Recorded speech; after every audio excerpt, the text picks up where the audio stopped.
Carl died. Well, strictly speaking, he hasn't died yet, but he's effectively dead. Unless somehow we get some miraculous Carl's immune, which I'm pretty sure is not going to happen. He's dead. Based on the clip I've just showed you, the last time you saw me, oh my gosh, it was not fun. That was not an enjoyable reaction by any stretch of the imagination. I'm sure you guys can probably work that out. But anyway, let me just introduce this video rather than just starting with Carl's dead. Hello, welcome to Beyond the Wall. If you haven't seen The Walking Dead, don't watch this video, just the usual kind of stuff. If you haven't seen 8x8, you need to watch that before this. Also, if you haven't seen the entirety of 8x8, most of the juicy stuff happens in the outro. But anyway, I'm not here to talk about that per se. I'm here to extend those thoughts, explain to you where I've been, why I haven't been posting very often. This is a mixture of a bit of a life update, so I will talk about some stuff that's happening in my own life, as well as stuff that's happening with the channel. There'll be a segment first when I talk about that, and then after that I'll go into like some of the implications of what I saw in 8x8 and what it means going forward and all that stuff before hopefully I watch 8x9 by the end of the weekend. That's the plan. So that's the plan is today is to just get all that out there and stop hiding from the next step, you know what I mean? So anyway, life. Dang. Hit me like a truck. Fun fact, guys, if you don't know this about me, I've mentioned it in previous videos, so if this feels like repetitive to you, I apologize. I'm just trying to make sure everyone knows this. I suffer anxiety, which is mostly in social situations, but it's just like a constant anxiety. Like I can't sleep at night, and I have like just, it always feels like I'm stressed about something and I don't know what it is. Like it's just there. For the first time I've decided to go and actually try and get medicated for it, and I went into the doctors and got anti-anxiety medication. And basically this was a few days after I watched 8x8, and they told me that there would potentially be side effects and I could feel more anxious, I could this, I could that, I could the other. They basically listed a whole bunch of things going, oh yeah, by the way, you might feel crap for a few weeks. And I was like, oh, surely it can't be that bad.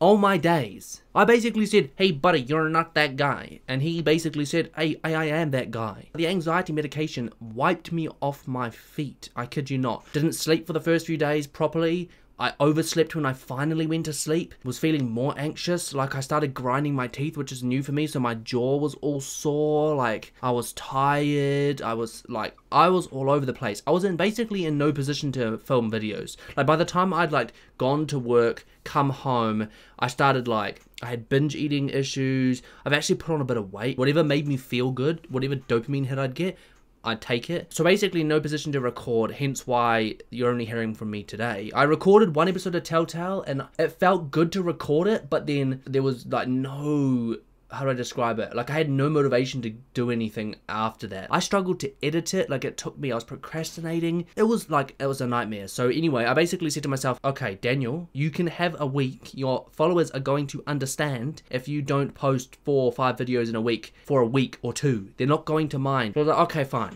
cool. I let myself have those days. I was like, oh, look, get used to this medication. Some of you may not know this yet, but I in the last couple of weeks started a new job at a cinema, which is freaking awesome. So I've been like, I don't say stressed about that, but like that's been a massive part of my life recently, and I've been trying to focus on it and get better at it, and yeah, like I love the idea of working around films. It's freaking awesome. But anyway, that's been going on. It's like I don't like it took so much effort for me to sit down here today, get the camera going, get all the microphones set up, and actually just record. But then when I'm doing it, it just feels like really good. Like dopamine is like all everywhere, like feels right. I don't know why my body does that, but it does. So like my body's like procrastinate. No, we don't want to do stuff you enjoy. And then as soon as I do the stuff I enjoy, it's like, why didn't you do this sooner? That's how it feels. So yeah, that's been going on. That's why I haven't been posting, just so you guys are aware. And on top of that, I got sick. So you know that phrase, when it rains it pours? It bloody poured. Yeah, I think that's all I need to say, guys, in regard to life. Maybe it's just a good point to just be like, yeah, let's leave that there. Let's leave that there and let's move on to what the hell next. Now, the last video, obviously, as you guys know, 8x8, was brutal. Eugene helped the Saviors out of their sticky situation, and they basically came to punish us for the disobedience. And I don't just mean punish us, but also like threaten us beyond belief with the threat of our leaders being killed, or you know what I mean? Like the whole plan was to capture Maggie, Rick, the king, and kill them in front of their people, and to basically whip people into compliance by creating almost like a tyrant in Negan.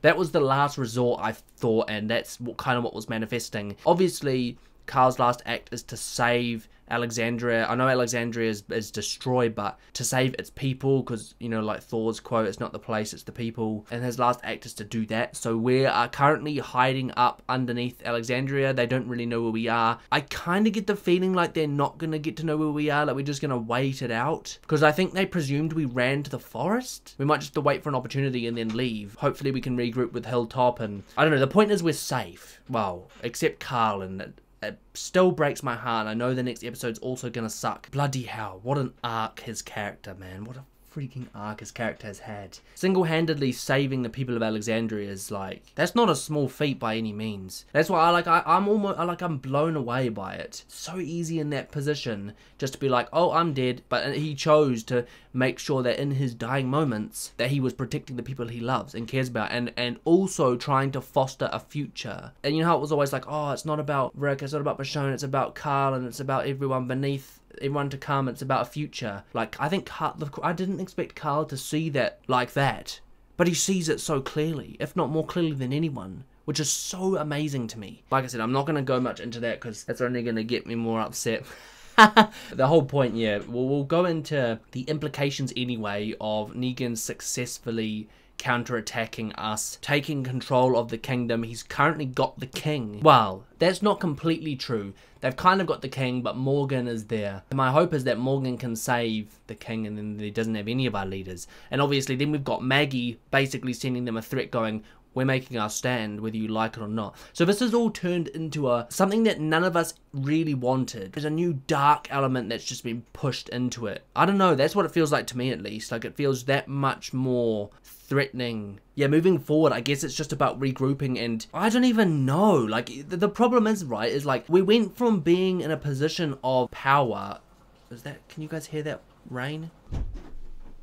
The point I'm trying to make is the war feels a whole bunch darker now than before. We went from being in a position of like power, I'd say, or advantage, to, I don't know how to describe it, like the Saviors have put up their legs and gone, ah. You know those spiders, they go like that? Feels like that's happened. The last stand is still there. It's not like they've won the war. They've made it known that they're not just gonna roll over and be like, oh, okay, they've won, end of. I still hold the belief that eventually it'll be about negotiation. The whole point of Carl's death in my eyes is that we need to think past brutality. Obviously, right, I can't sit here and be like, if Negan's going to continue doing this, and the Saviors are going to continue doing this, and they're going to force us into this loop again and again and again, and there's going to be no alternative scenario, I'm not sitting here going, oh, no, peace, love, let's just submit to them and basically walk around on leashes. That's not what I'm saying. I'm saying if an opportunity arises, right, when we have to consider the merciful option, or consider negotiation, or consider this, that, the other, I have to accept that. And anyway, I had this weird gut feeling at some point,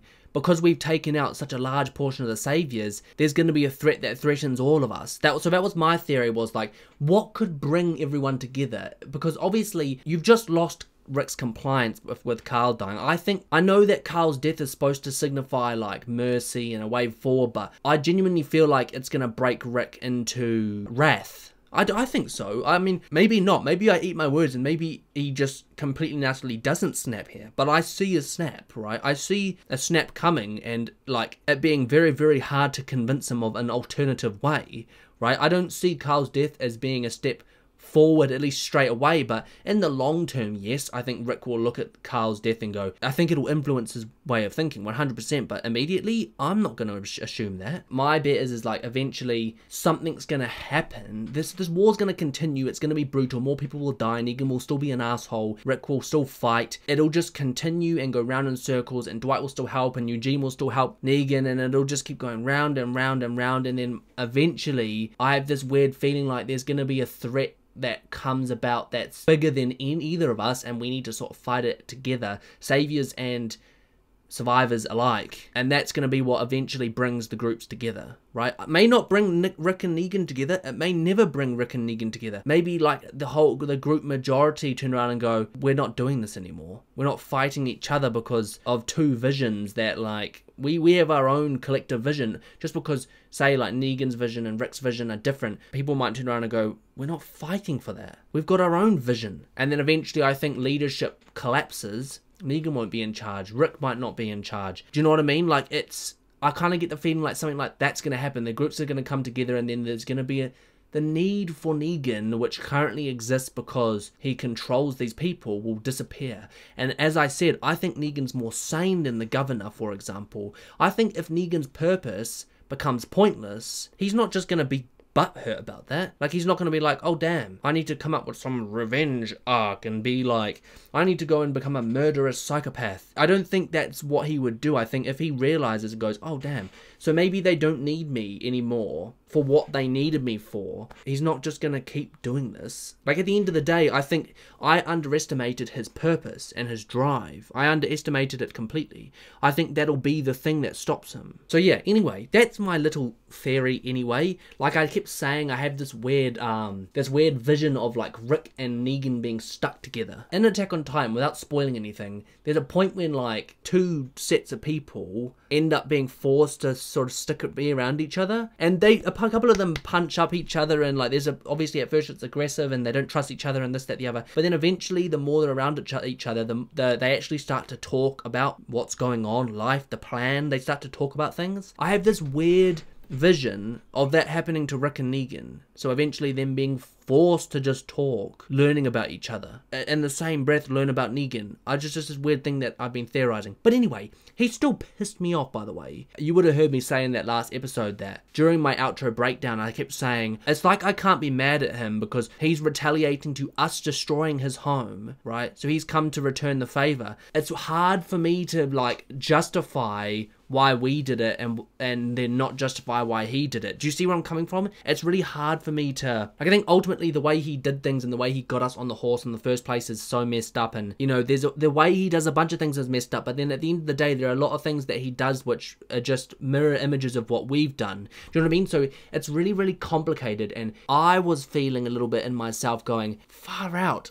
I feel uncomfortable raging at him because all I wanted to do was rage. All I wanted to do was be like, Negan, for God's sakes, like 7 times 1 kind of rage. That's all I wanted to do. I think I said in the episode, it's like I want to blame Carl's death on Negan. It's like I want to blame everything on Negan and just be like angry at him. But it's like, how can I be? And the fact that that's even a feeling that's going through my mind is kind of crazy.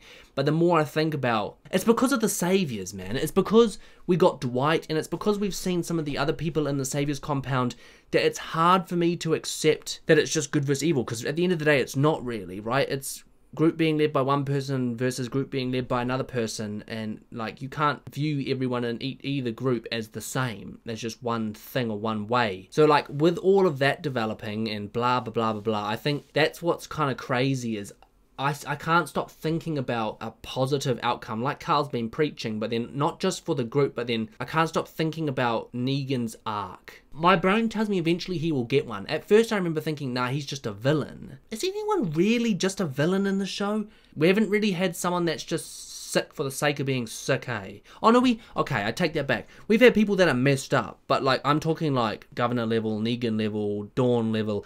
None of them have really been all bad, eh? Maybe they should do that. Maybe there should be a villain that's just messed up. The problem is though, is I feel like people like that would never really be followed properly, and that kind of points to the fact that Negan isn't going to be as bad as we think, because if you imagine he was like that, I don't think he'd still be alive. But anyway, going forward, like, all these theories are pointless because I think there's a long way to go, and there's going to be almost like an arm wrestle at this point. We've got to wade this out. Alexandra's being bombed to crap. Hopefully that they just don't know where we are, and then we come out, and then hopefully Carl gets a really lovely send-off. And then after that, it's just regrouping. That's literally it. Like, we just have to regroup and reconsider the options now. My hope is that Gabriel got out. My hope is that everyone sort of comes together, because it was all splintering apart, and like, you know, Rick's plan was ignored. They went on their own accord to go and attack the Saviors, and I know it wasn't that ended up getting them killed, but it felt like so splintered, and I feel like every single time the group feels splintered, I feel like we become our weakest.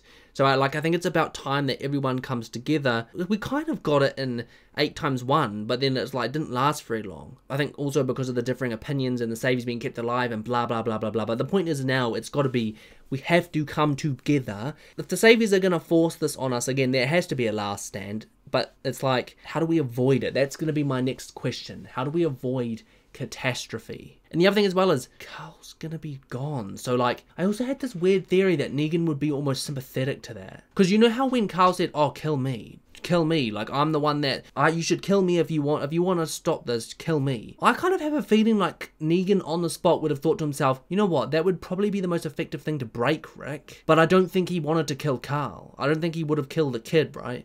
I don't think that was ever going to be his intention. But now that it's happened, why do I get the feeling like Negan might even just be like, you know, that's kind of your punishment, and ease off a bit.